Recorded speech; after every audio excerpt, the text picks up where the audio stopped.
Shalom.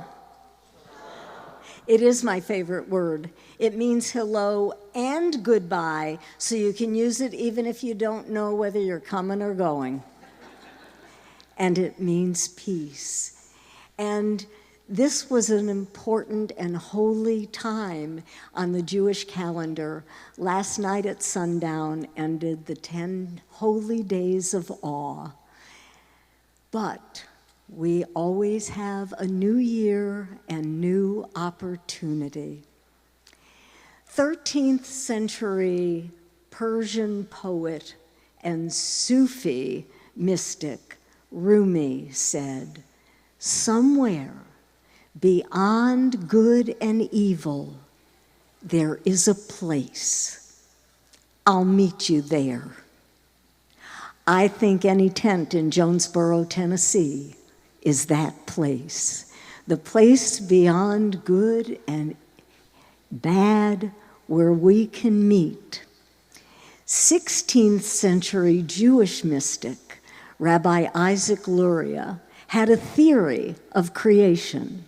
It was similar to the Big Bang Theory.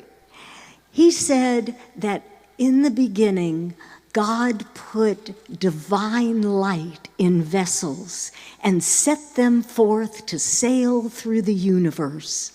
And then suddenly they erupted.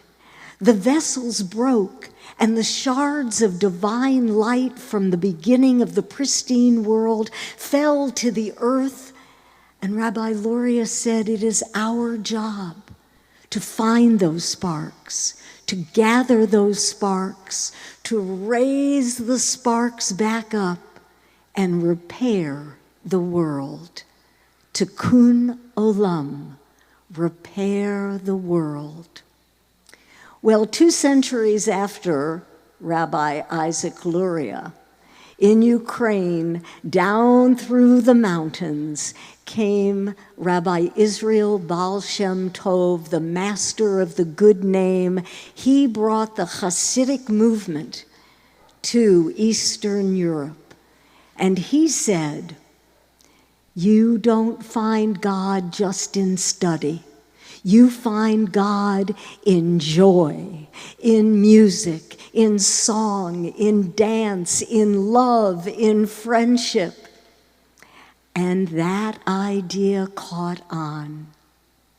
So, by the 20th century, most of the Jews of Eastern Europe were descendants of the Hasidic rabbi. In her book, Hasidic Tales of the Holocaust, Yafa Eliak tells the true stories of some of those Hasidic Jews who in the middle of the 20th century were dealing with the Holocaust. This story that I tell with her permission.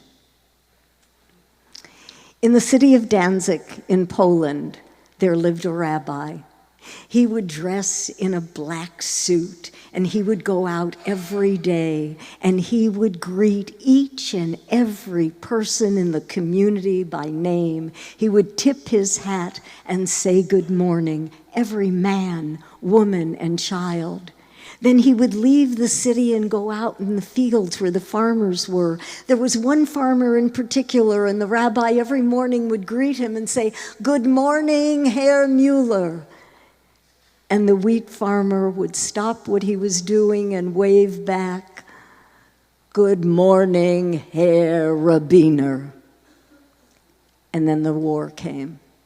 The rabbi and his family were taken from ghetto to ghetto, to camp, and within a few years he was emaciated, he was old, he was withered, and he was taken to Auschwitz. He knew the routine there. He had heard. You lined up, the Gestapo officer at the front of the line would review you, and if he said left, you went to the gas chamber. If he said right, you lived another day. And the men lined up, and the rabbi was dragging his feet. He was withered, he was But he thought, I'm going to look that man in the eye, and when he sentences me to death, he'll have to look back at me. And he got to the front of the line, and the rabbi raised his face, looked in the face of the Gestapo officer, and said, "Good morning, Herr Mueller." "Good morning, Herr Rabbiner. What are you?" "Right." And then Herr Mueller arranged for the rabbi to be moved to a place where he would be safe. Decades later, Rabbi Israel Spiro, that rabbi, told his story in his apartment in Brooklyn, New York, to Yafa Eliak, and said, "You see how important it is to greet each and every human being every day. That's our humanity," he said. When Rabbi Israel Baal Shem Tov came down to teach, he had a disciple who then took the lesson on to others, the rabbi, the Maggid of BrightRidge. Rabbi Israel Baal Shem Tov, when he saw misfortune approaching his people, he would go to a special place in the forest. There he would say a special prayer, and then he would light a fire, and the miracle would be accomplished. His people would be saved. And so it became a legend that Elie Wiesel, in the introduction to his book, Gates of the Forest, retold how Rabbi Israel Baal Shem Tov would go to that special place, light a fire, and say a special prayer, and the misfortune was averted.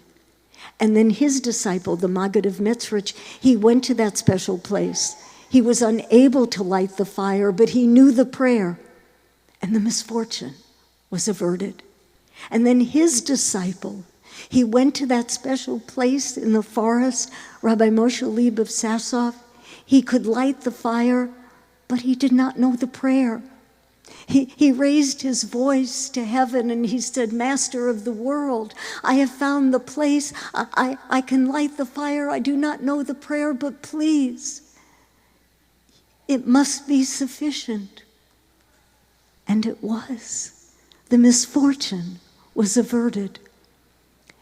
And then it fell to his disciple, Rabbi Israel of Rizhin, sitting in his armchair, his head in his hands, he wept, "Master of the world, I cannot find the place.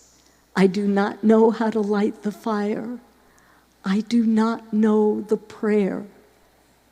All I can do is to tell the story, and it must be sufficient." And it was sufficient.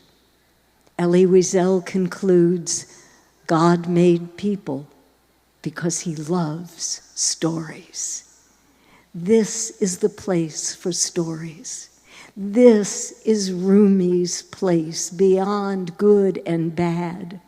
And this is the place where together we have found that place.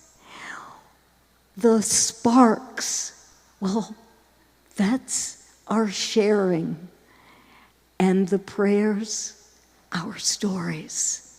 So together, we can find the sparks. We can gather the sparks. We can raise the sparks and help to repair the world. Tikkun Olam. Shalom.